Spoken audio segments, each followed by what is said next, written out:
Iran has deployed more than 40,000 U.S. military personnel and assets to that region over the past year to try to prevent a regional war. Iran is weakened, but the U.S. still considers it the largest state sponsor of terrorism in the world, and it has drastically reduced the time it would take to develop a nuclear weapon. It is down now to 1 or 2 weeks' time. Governor Walz, if you were the final voice in the Situation Room, would you support or oppose a preemptive strike by Israel on Iran? You have 2 minutes. Well, thank you, and thank you for those joining at home tonight. Let's keep in mind where this started. October 7th, Hamas terrorists massacred over 1,400 Israelis and took prisoners. Israel's ability to be able to defend itself is absolutely fundamental. Getting its hostages back, fundamental, and ending the humanitarian crisis in Gaza. But the expansion of Israel and its proxies is an absolute fundamental necessity for the United States to have the steady leadership there. You saw it experienced today, where along with our Israeli partners and our coalition, able to stop the incoming attack. But what's fundamental here is that steady leadership is going to matter. It's clear, and the world saw it on that debate stage a few weeks ago, a nearly 80-year-old Donald Trump talking about crowd sizes is not what we need in this moment. But it's not just that. It's those that were closest to Donald Trump that understand how dangerous he is when the world is this dangerous. His chief of staff, John Kelly, said that he was the most flawed human being he'd ever met. And both of his secretaries of defense and his national security advisors said he should be nowhere near the White House.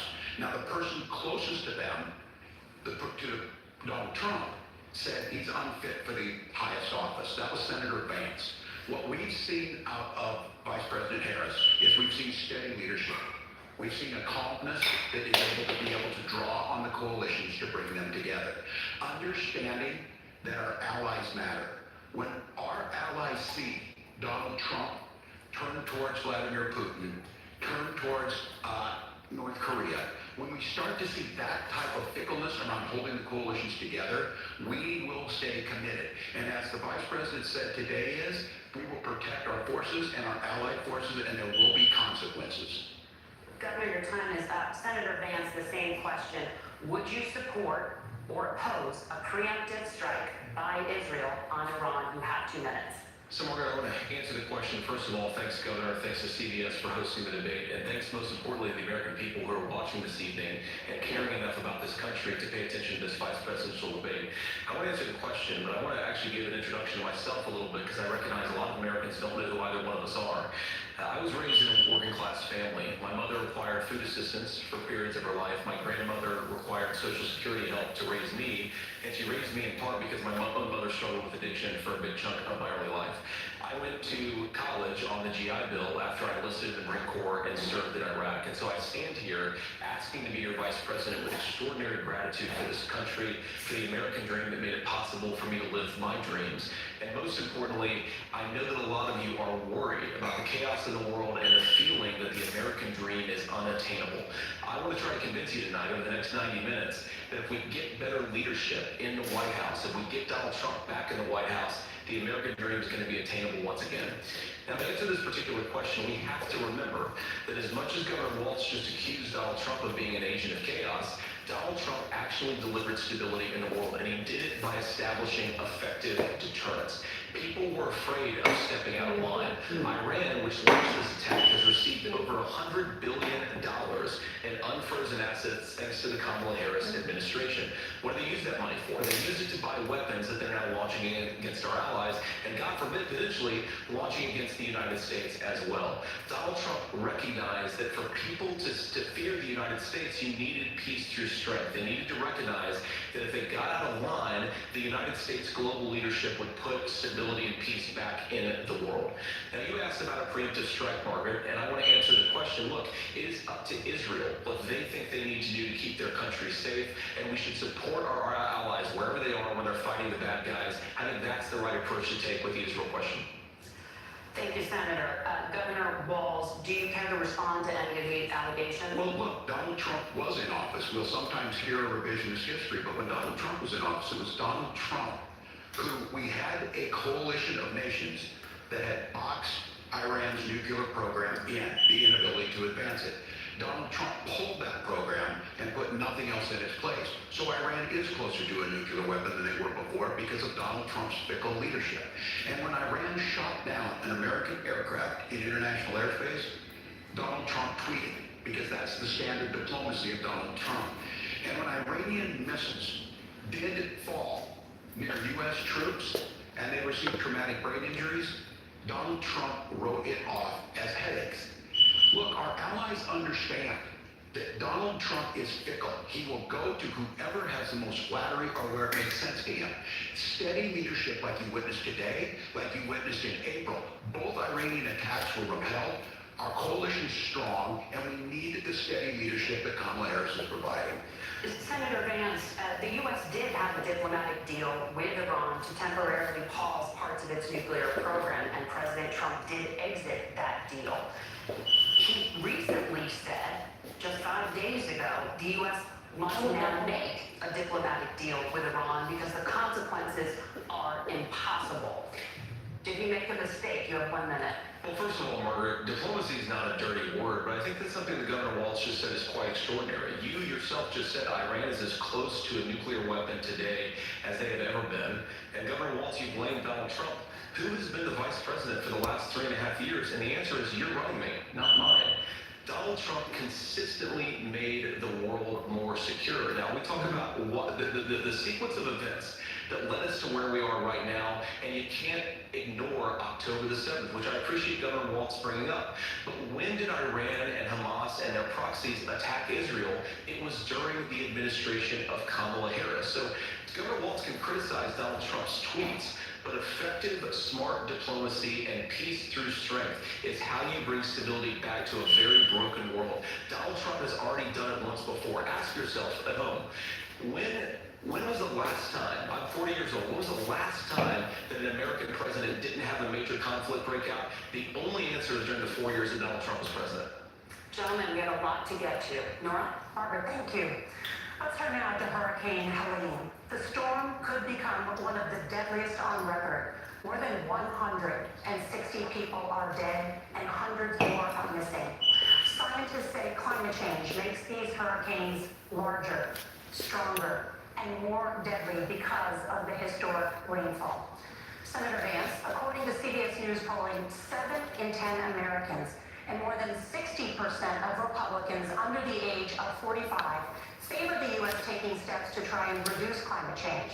Senator, what responsibility would the Trump administration have to try and reduce the impact of climate change? I'll give you 2 minutes. Sure. So first of all, let's start with the hurricane because it's an unbelievable, unspeakable human tragedy. I just saw today actually a photograph of 2 grandparents on a roof with a 6-year-old child, and it was the last photograph ever taken of them because the roof collapsed and those innocent people lost their lives. And I'm sure Governor Walz joins me in saying our hearts go out to those innocent people, our prayers go out to them, and we want as robust and aggressive as a federal response as we can get to save as many lives as possible, and then of course afterwards to help the people in those communities rebuild. I mean, these are communities that I love. Some of them I know very personally in Appalachia, all across the Southeast.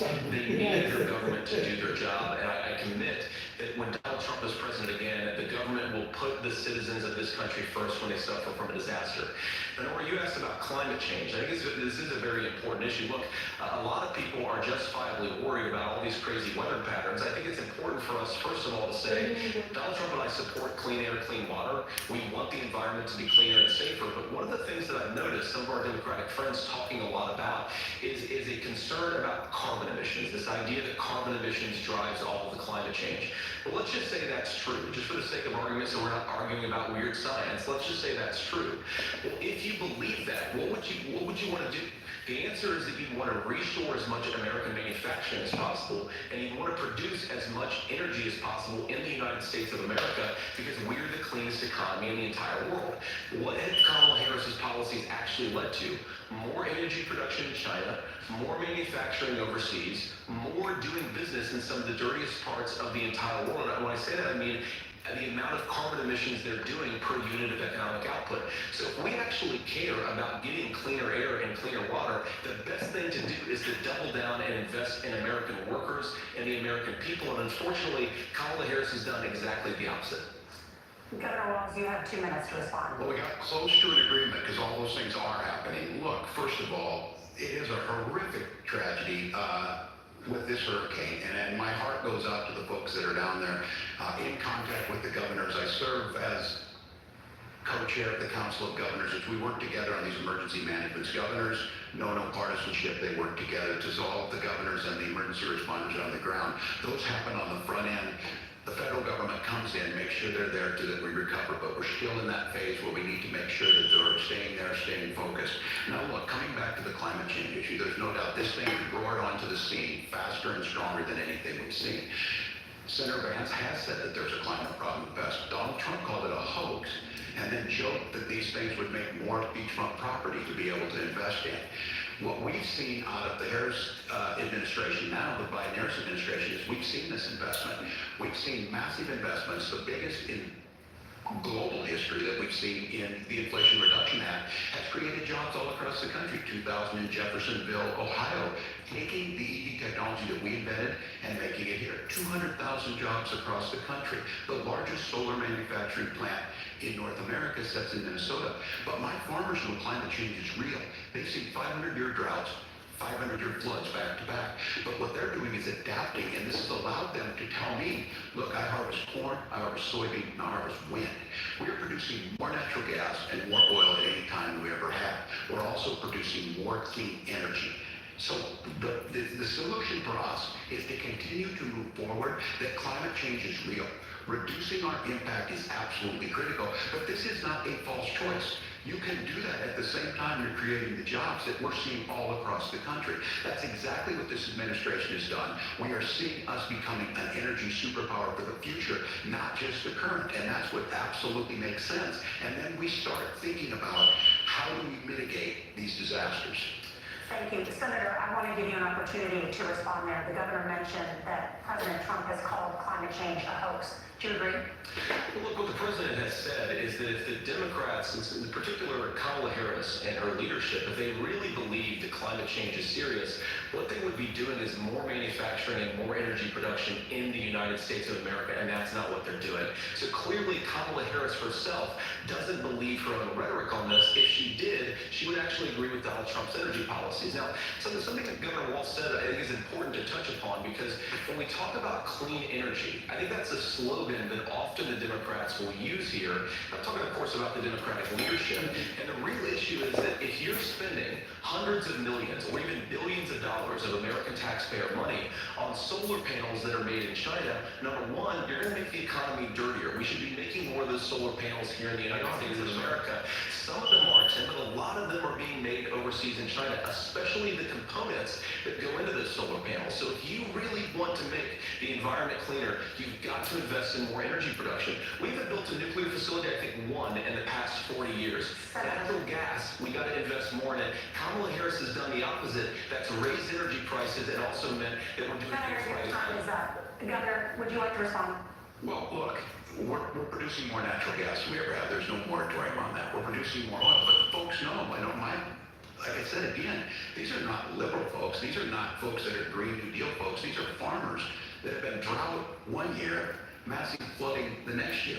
They understand that it makes sense. Look, our number one export cannot be topsoil from erosion from these massive storms. We saw it in Minnesota this summer. And thinking about how do we respond to that, we're thinking ahead on this. And what Kamala Harris has been able to do in Minnesota, we're starting to weatherproof some of these things. The infrastructure law that was passed allows us to think about mitigation in the future. How do we make sure that we're protecting by burying our power lines? How do we make sure that we're protecting lakefronts and things that we're seeing more and more of? But to call it a hoax and to take the oil company executives to Mar-a-Lago, say, give me money for my campaign, and I'll let you do whatever you want. We can be smarter about that, and an all-above energy policy is exactly what she's doing, creating those jobs right here. Governor, your time is up. The overwhelming consensus among scientists is that the Earth's climate is warming at an unprecedented rate. Margaret? Thank you, Nora. We're going to turn now to immigration. The crisis at the U.S.-Mexico border consistently ranks as one of the top issues for American voters. Senator Vance, your campaign is pledging to carry out the largest mass deportation plan in American history and to use the U.S. military to do so. Could you be more specific about exactly how this will work? For example, would you deport parents who have entered the U.S. illegally and separate them from any of their children who were born on U.S. soil? You have 2 minutes. So first of all, Margaret, before we talk about deportations, we have to stop the bleeding. We have a historic immigration crisis because Kamala Harris started and said that she wanted to undo all of Donald Trump's border policies. 94 executive orders suspending deportations, decriminalizing illegal aliens, massively increasing the asylum fraud that exists in our system. That has opened the floodgates. And what it's meant is that a lot of fentanyl is coming into our country. I had a mother who struggled with opioid addiction and has gotten clean. I don't want people who are struggling with addiction to be deprived of their second chance because Kamala Harris let in fentanyl into our communities at record levels. So you've got to stop the bleeding. You've got to re-implement Donald Trump's border policies, build the wall, re-implement deportations, and that gets me to your point, Margaret, about what do we actually do? So we've got 20, 25 million illegal aliens who are here in the country. What do we do with them? I think the first thing that we do is we start with the criminal migrants. About 1 million of those people have committed some form of crime in addition to crossing the border illegally. I think you start with deportations on those folks. And then I think you make it harder for illegal aliens to undercut the wages of American workers. A lot of people will go home if they can't work for less than minimum wage in our own country. And by the way, that'll be really good for our workers who just want to earn a fair wage for doing a good day's work. And the final point, Margaret, is you asked about family separation. Right now in this country, Margaret, we have 320,000 children that the Department of Homeland Security has effectively lost. Some of them have been sex trafficking, some of them hopefully are in homes with their families, some of them have been used as drug trafficking mules. The real family separation policy in this country is unfortunately Kamala Harris's wide open southern border. And I'd ask my fellow Americans to remember, when she came into office, she said she was going to do this. Real leadership would be saying, you know what, I screwed up, we're going to go back to Donald Trump's border policies. I wish that she would do that. It would be good for all of us. Governor, do you care to respond to any of the specific allegations, including that the vice president is, quote, letting in fentanyl and using kids as drug mules, among other things, targeting children? The drug mule is not true, but I will say about this, about the fentanyl, is this is a crisis of this, the opioid crisis. And the good news on this is the last 12 months saw the largest decrease in opioid deaths in our nation's history. 30% decrease in Ohio, but there's still more work to do. But let's go back to this on immigration. Kamala Harris was the Attorney General of the largest state and a border state in California. She's the only person in this race who prosecuted transnational gangs for human trafficking and drug interventions. But look, we all want to solve this. Most of us want to solve this, and that is the United States Congress. That's the Border Patrol agents. That's the Chamber of Commerce. That's most Americans out here. That's why we had the fairest and the toughest bill on immigration that this nation's seen. It was crafted by a conservative senator from Oklahoma, James Lankford. I know him, he's super conservative, but he's a man of principle, wants to get it done. Democrats and Republicans worked on this piece of legislation. The Border Patrol said, this is what we need in here. These are the experts. And the Chamber of Commerce and the Wall Street Journal said, pass this. And Kamala Harris helped get that. 1,500 new border agents. Detection for drugs. DOJ money to speed up the adjudications on this, just what America wants. But as soon as I was getting ready to pass and actually tackle this, Donald Trump said no. Told them to vote against it because it gives him a campaign issue. It gives him what would Donald Trump talk about if we actually did some of these things? And they need to be done by the legislature. You can't just do this through the executive branch. So look, we have the options to do this. Donald Trump had 4 years. He had 4 years to do this. And he promised you, America, how easy it would be. I'll build you a big, beautiful wall. Yes. And Mexico will pay for it. Exactly. Less than 2% of that wall got built, and Mexico didn't pay a dime. But here we are again, 9 years after he came down that escalator, dehumanizing people and telling them what he was going to do. As far as the deportation plan, at one point, Senator Vance said it was so unbelievable. So that's where we're at. Pass the bill, she'll sign it. Governor, your time is up.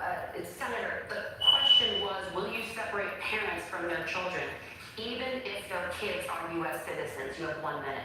Margaret, my point is that we already have massive child separations thanks to Kamala Harris's open border. I didn't accuse Kamala Harris of inviting drug mules. I said that she enabled the Mexican drug cartels to operate freely in this country, and we know that they use children as drug mules, and it is a disgrace, and it has to stop.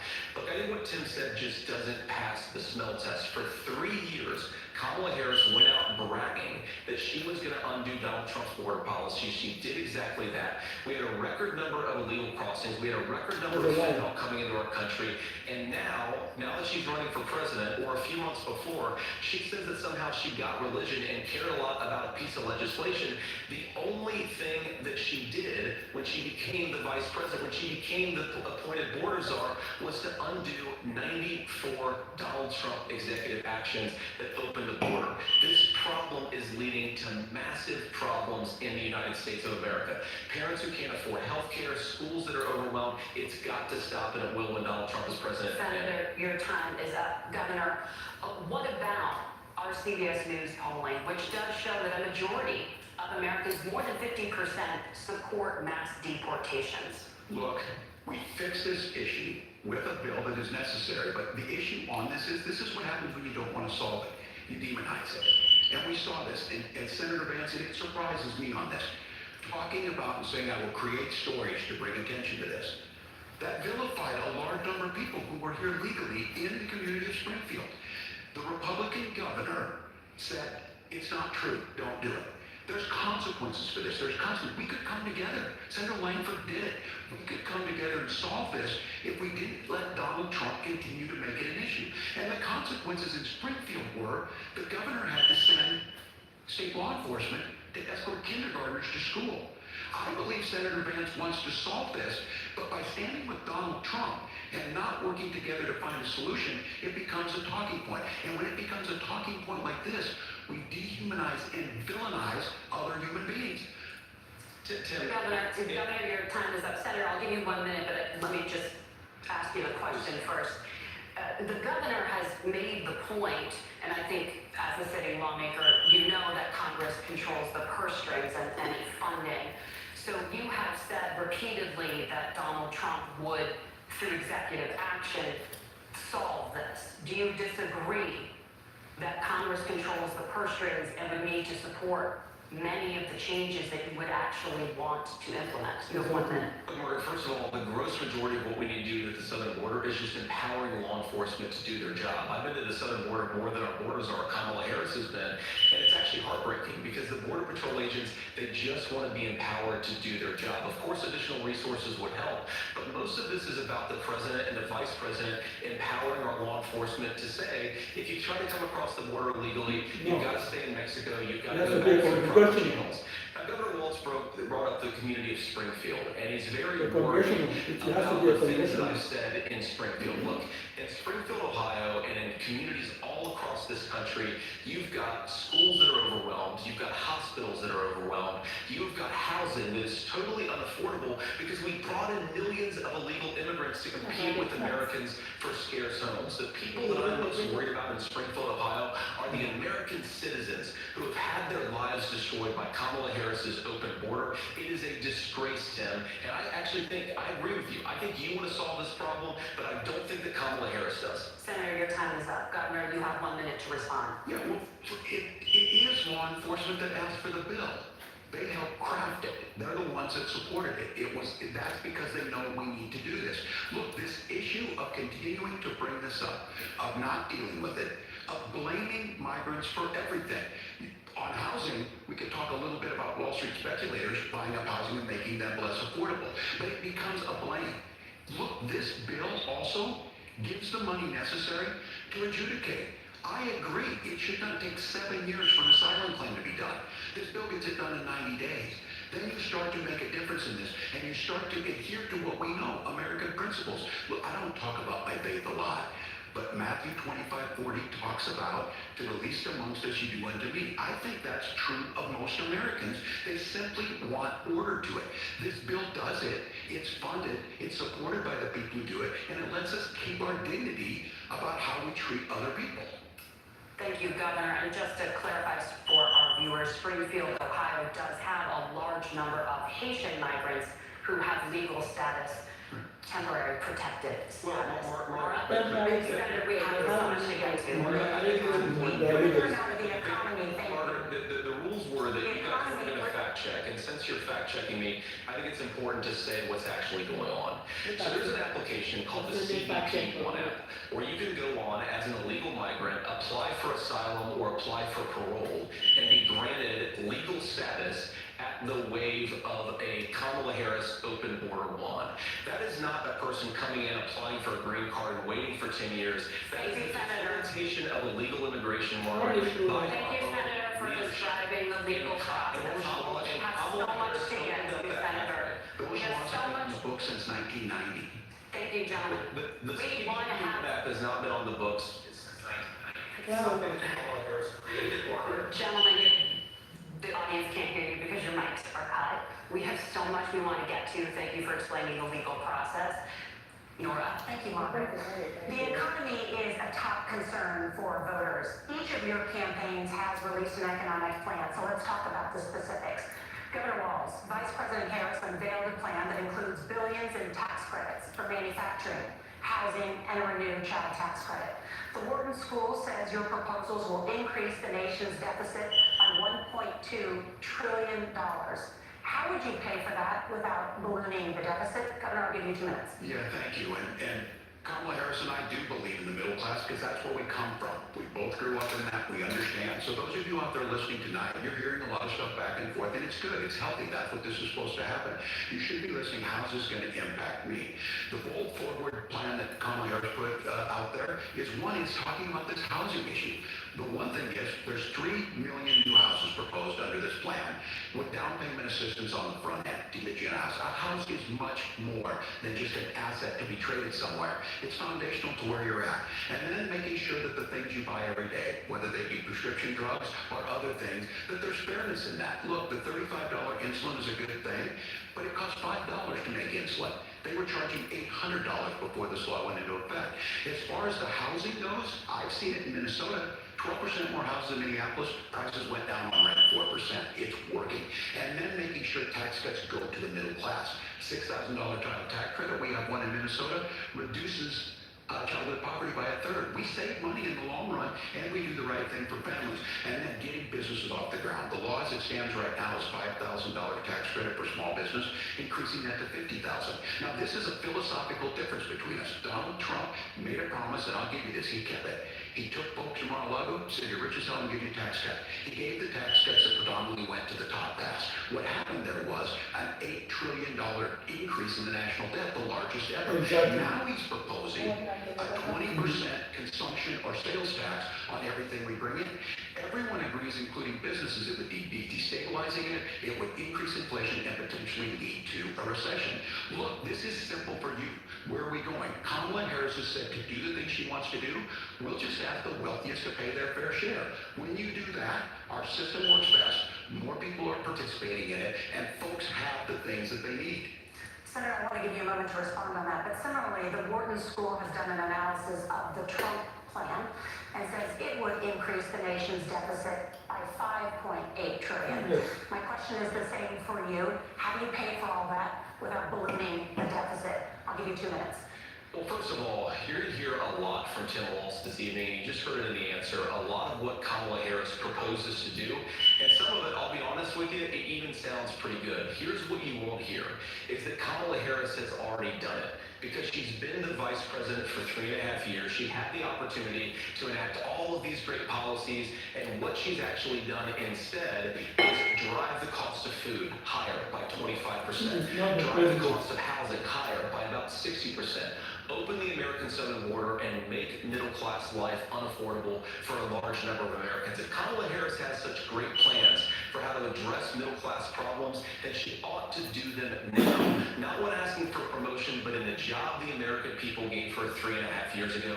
And the fact that she isn't tells you a lot about how much you can trust her actual plans. Now, Donald Trump's economic plan is not just a plan, but it's also a record. A lot of those same economists attack Donald Trump's plans, and they have PhDs, but they don't have common sense, and they don't have wisdom. Because Donald Trump's economic policies did deliver the highest take-home pay in a generation in this country, 1.5% inflation, and to boot, peace and security all over the world. So when people say that Donald Trump's economic plan doesn't make sense, I say look at the record. He delivered rising take-home pay for American workers. Now, Tim admirably admits that they want to undo the Trump tax cuts, but if you look at what was so different about Donald Trump's tax cuts, even from previous Republican tax cut plans, is that a lot of those resources went to giving more take-home pay to middle-class and working-class Americans. It was passed in 2017, and you saw an American economic boom unlike we've seen in a generation in this country. That is a record that I'm proud to run on, and we're going to get back to that common sense wisdom so that you can afford to live the American dream again. I know a lot of you are struggling. I know a lot of you are worried about paying the bills. It's going to stop when Donald Trump brings back common sense to this country. Governor, do you want to respond to that? What has Kamala Harris done for the middle class? Yeah, well, Kamala Harris's day one was Donald Trump's failure on COVID that led to the collapse of our economy. We were already before COVID in a manufacturing recession, but 10 million people out of work, largest percentage since the Great Depression. 9 million jobs closed on that. That was day one. Whether it was the Infrastructure Act or other things we moved. Now, you made a question about experts said this. I made a note of this. Economists they can't be trusted. Science can't be trusted. National security folks can't be trusted. Look, if you're going to be president, you don't have all the answers. Donald Trump believes he does. My pro tip of the day is this. If you need heart surgery, listen to the people at the Mayo Clinic in Rochester, Minnesota, not Donald Trump. And the same thing goes with this. And I ask you out there, teachers, nurses, truck drivers, whatever, how is it fair that you're paying your taxes every year and Donald Trump hasn't paid any federal tax in the last 15 years? The last year as president. That's what's wrong with the system. There's a way around it, and he's bragged about that. We're just asking for fairness in it, and that's all you want. Governor, you say trust the experts, but those same experts for 40 years said that if we shift our manufacturing base off to China, we get cheaper goods. They lied about that. They said if we shift our industrial base off to other countries, to Mexico and elsewhere, it would make the middle class stronger. They were wrong about that. They were wrong about the idea that if we made America less self-reliant, less productive in our own nation, it would somehow make us better off, and they were wrong about it. And for the first time in a generation, Donald Trump had the wisdom and the courage to say to that bipartisan consensus, we're not doing it anymore. We're bringing American manufacturing back. We're unleashing American energy. We're going to make more of our own stuff. And this isn't just an economic issue, but I've got 3 beautiful little kids at home, 7, 4, and 2, and I love them very much. I hope they're in bed right now. But look, so many of the drugs, the pharmaceuticals that we put in the bodies of our children are manufactured by nations that hate us. This has to stop, and we're not going to stop it by listening to experts. We're going to stop it by listening to common sense wisdom, which is what Donald Trump governed on. Senator, Governor Walz, can you address that? I mean, voters say they trust Donald Trump on the economy more. Why? If you're listening tonight and you want billionaires to get tax cuts, you heard what the numbers were. Look, I'm a union guy on this. I'm not a guy who wanted to ship things overseas, but I understand that, look, we produce soybeans and corn. We need to have fair trading partners. That's something that we believe in. I think the thing that most concerns me on this is Donald Trump was the guy who created the largest trade deficit in American history with China. So the rhetoric is good. Much of what the senator said right there, I'm in agreement with him on this. I watched it happen too. I watched it in my communities, and we talked about that. But we had people undercutting the right to collectively bargain. We had right to work states made it more difficult. We had companies that wanted to ship it over, and we saw people profit. Folks that are venture capital in some cases, putting money into companies that were overseas. We're in agreement that we bring those home. The issue is Donald Trump is talking about it. Kamala Harris has a record 250,000 more manufacturing jobs just getting out of the IRA. May I respond to that?